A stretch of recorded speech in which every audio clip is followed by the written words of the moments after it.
What's up, everyone? Beast Mode back here with another video, and today I wanted to cover zombies. It's been a long time since I've done so. I wanted to go through the main zombie decks, talk about the strengths and weaknesses really quickly, cover, how they play a little bit. There's been a lot of questions I've seen on the Edison format Discord. Seems to be a lot of new players playing zombies, so I think we should quickly cover those. First things first, I wanted to shout out Edison War League. We are gathering teams every day. I think there's almost 34, 35 teams signed up, 8 players apiece, most of them. Signups are still open. We are going to do the best we can to keep the season pretty short because it was just too many weeks last season, in my opinion.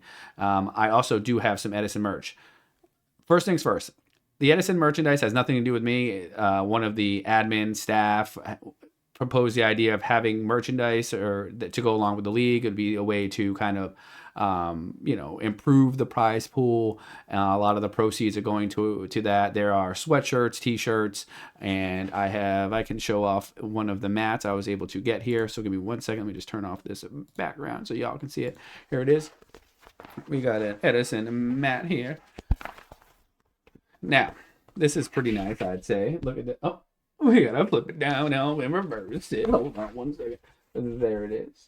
Look at that. That is a beautiful mat right there. Okay, you can take a good look. Edison War League. Now, there are a bunch of other t-shirts and hats, and look at the quality of that. You can even see the rubber. Thick, thick. All right, moving on. So again, I don't have anything to do with the actual store. It has not my store. I get none of the proceeds. This is all going to the proceeds going to the prize part. We're not getting anything for that. So the link will be posted in the description. Join the Edison War League server. It will be also in the description. If you guys want to play, get a team. There are a bunch of free agents, and it's going to start up next month, February. This is the most competitive Edison area scene. This is where it's at. Now let's get into the main video. We're going to run through some of these deck lists now, and we're going to start off with Instant Zombies. This seems to be the most popular as of late. It's also been the most successful as of late. I don't play it. It's not my style. I'm just not into it. I don't fault anyone for playing it. It's fun. Maybe I should start playing it. It seems to be winning. Everybody is on the whole Krebins package. This is not the most recent list. That one, I couldn't find it, but they're all very similar. I think the other one had 2 Krebins and 1 Psychic Commander. But general idea is you're going to be playing Instant Fusions. Typically 2. 3 is a little bit much. I probably wouldn't do 3. And you are going to be able to cheat out Caius early, turn 1. You going second anyway.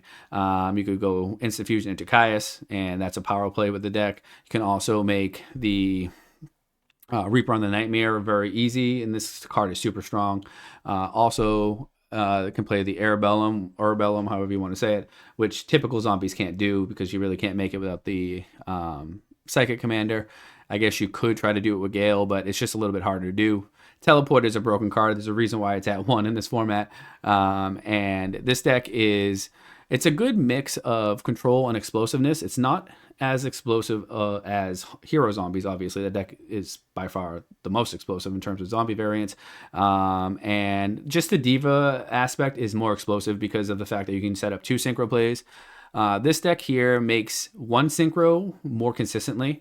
It's easier to set up, especially with Teleport. Krebin stays alive more often. You can pay the 800 life points and keep it on the field. Krebins itself does more than Diva does. Obviously, when you're sitting there with a Diva in your hand, you're like, well, I guess I got to wait until I can actually make a combo. You can summon Krebins and just sit there and laugh at people while they try to attack you. So that has its, that's a strength. Some of the weaknesses, obviously, is that it's not as explosive. It does have some decent power or decent synchro plays. I typically see too many people making this into an open field. It doesn't really net you any advantage with 1 hit. You need to get more than 1 hit with it because it costs 2 cards to make, and you're not, you're spending. The Diva is free, so you summon Diva, get a Diva, so you get a little bit of advantage there. Where if you're spending a Krebins or a Teleport.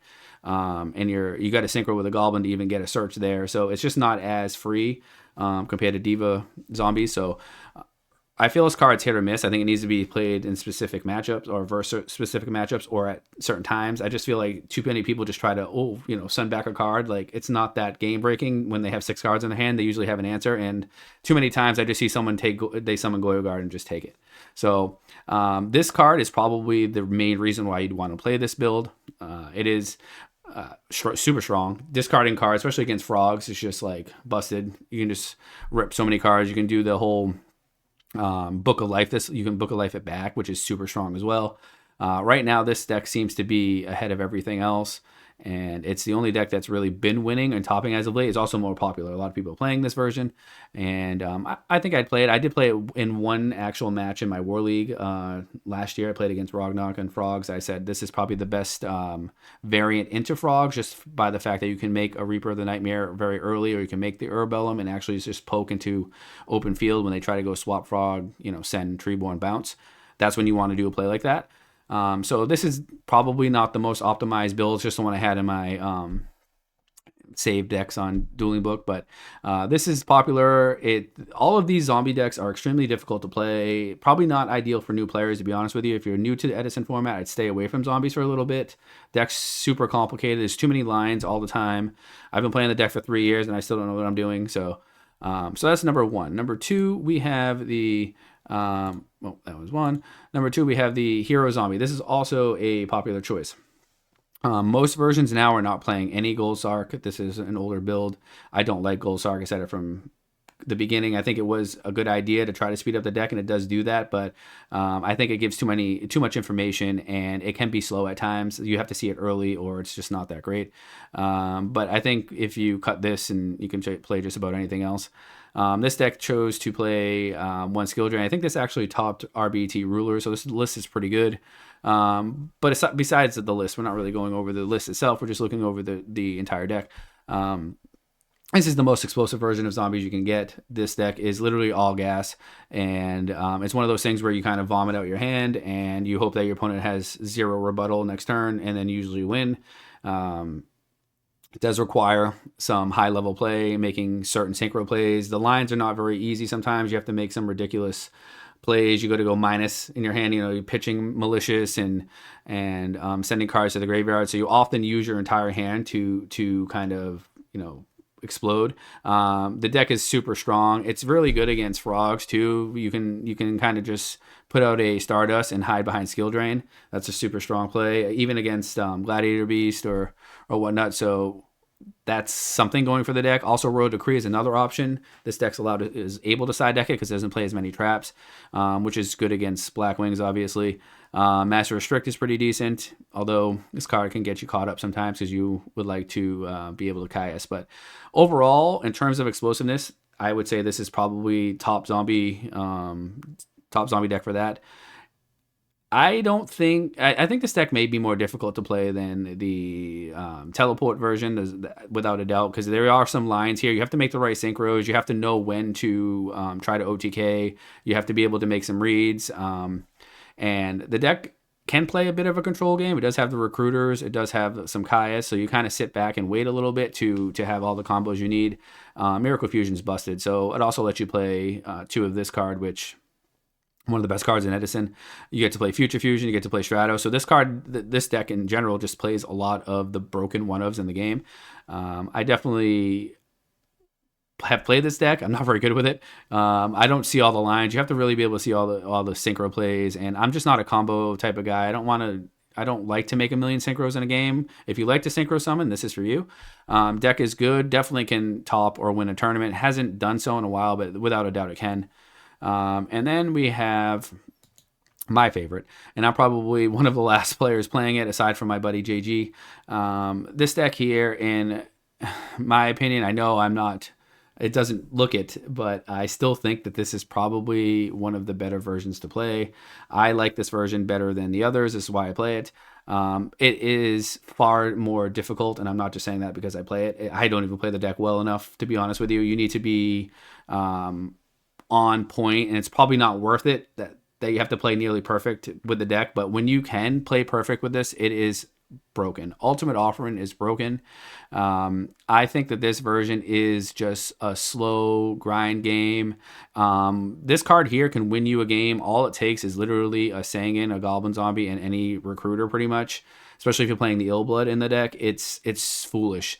If you watch my last video, I show some of the combo you can do where you can just make things miss timing. Again, that's just one intricate maneuver you can do with the Ultimate Offering. It allows for stupid breaking of the game, more or less. I don't know all the rules. There is a video running around, I think Team Littleman, maybe? I'm not entirely sure. I don't want to give credit to the wrong person, but there is a video about just Ultimate Offering, and you can just like search it on YouTube, and it was very helpful to just learn some of the combos you can do with this.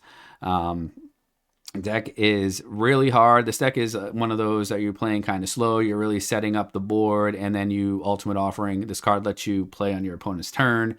It does all of the synchro plays that the instant version does, but I feel that it does it better because you have Diva, and Diva lets you do the most explosive zombie combo in the game. Making 2 synchros in a turn, and literally having a Goblin Zombie in hand, summoning it, paying 500, bringing out double Diva, making a synchro, searching a Goblin Zombie, paying 500, summoning a Goblin Zombie, make another synchro, paying 5, searching a Zombie Master. You could pay another 500 to bring out a Zombie Master, pitch a card, bring back a Goblin Zombie. It's just foolish. If you have Ill Blood, the combo gets even more stupid. I just don't think enough people play this deck. I think that they play it, they don't win with it, and they say, well, it's not very good. It's easier to just play Instant Fusion. Sure, it is easier. I'm not going to say it's not. But I think if more people play this deck, that it would probably have more success. I know I can't remember his name. I spoke to him in Texas. He was playing it. He's a huge fan. I spoke to him for a little bit, and he had topped Nationals, or came close to topping Nationals, and had topped a big tournament in Texas with it. So there are some players playing it, and the players that play with it do fairly well. I've topped 2 or 3 events with this deck last season, top 8. And like I said, Nationals, I had like 20th place out of 500 players with 7-2. So the deck can definitely win. Hard to play. Gotta eat a bowl of Wheaties that morning. Gotta sleep well. Still my favorite version of Zombies. I still think it's probably best, but unfortunately it doesn't have the showing to really support my opinion. But I don't hate any zombie variants. I just don't play them all because they're, I only can play so much, so I play what I like. But definitely a version worth trying. This is not for someone new to zombies. I would not advise playing this at all. I probably would just stay clear of this until you actually get down some of the combos. Maybe play some of the other versions first, and then you can and then watch that video and then play some Ultimate Offering. And last, I have a little bonus pick. I'm not overly familiar with this deck. I would say, I think this is Duck Murderer's deck, I believe, who had some success with this deck a couple times.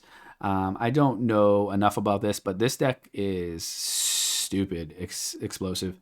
It's got some silly plays, plays a lot along the lines of the hero build. It plays some heroes, obviously. It doesn't play the Miracle Fusions, which can be a little clunky at times. I guess you have Power Well that could be clunky, but I haven't really seen this in action. It does play similar where you kind of use a lot of cards from your hand and kind of set up these OTKs out of nowhere. I like the idea that you can play Deck Devi because that card's just busted and probably would be one of the first cards I ban in if I had a ban list in Edison format.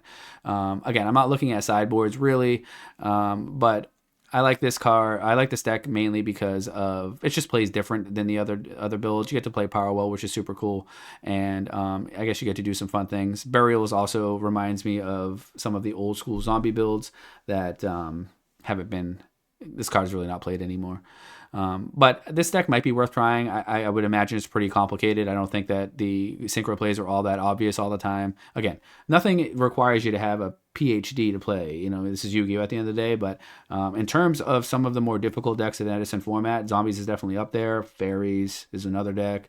High-level Frogs, to be honest with you, is not an easy deck to play at a very... I used to think it's like, summon Treeborn Frog and slam a Monarch. It's way beyond that now. So I would say any of the decks that you're trying to play in Edison format, if you're trying to play at a high level, then you need to practice, because let's just call it what it is. Most of these players are playing in every event. They play all the time. You're playing with the best of the best. And like I said, I hadn't played much, and I signed up to Edison Worlds. I went 5-2 or something with this build. I hadn't played for like 2 or 3 months, and it definitely showed I was not playing 100%. I was lucky to win 5 times, to be honest with you, against some of the best players in the world. If I was, well, I do plan to keep playing. I would probably start loading up a little bit of instant zombies just to play it a little bit more, because I do think that you'll see it in tournaments more. People like zombies. The deck's cool overall. It does a lot of cool things. So I think that you definitely, if you don't play zombies, and I would have an idea of how to play against this build specifically, because this is the most popular. So I just want to make a quick video, go over some of the zombie decks. I'm sure you guys have differing opinions, which is fine. That's what it's all about. Again, my favorite deck is Ultimate Offering Zombies. It hasn't really changed much. Still playing a million traps. I actually got blown out by Eradicator virus in Worlds, which is half the reason why I didn't top. I didn't expect it, and it was in the main deck. I probably could have watched replays. I know that they are all saved, but I'm just not into that. So caught me out of nowhere, and I think I was on, I don't know, 17 traps. There it is. So yeah, that was GG. But Edison War League is starting up next month. I wanted to show a little bit of the merch. The link is going to be in the description. Join the server. You will also see the link there. All the announcements are posted. There's a lot of people working behind the scenes right now to get things up and running, get the bot up and running, and really trying to make this smooth for the players. Again, please be patient with everybody. We're doing this the kindness of our hearts. Essentially, nobody's getting paid for this, and it is a lot to do. And again, for me personally, most of everybody else is really taking care of it, so hats off to them. We could not make this happen without the admin staff and the chiefs, because they've kind of taken over. I'm really kind of on the back seat, just trying to promote and show off some of the mat is super cool, so I'm glad I got one of those. And I think with that being said, I'll see y'all on the next one.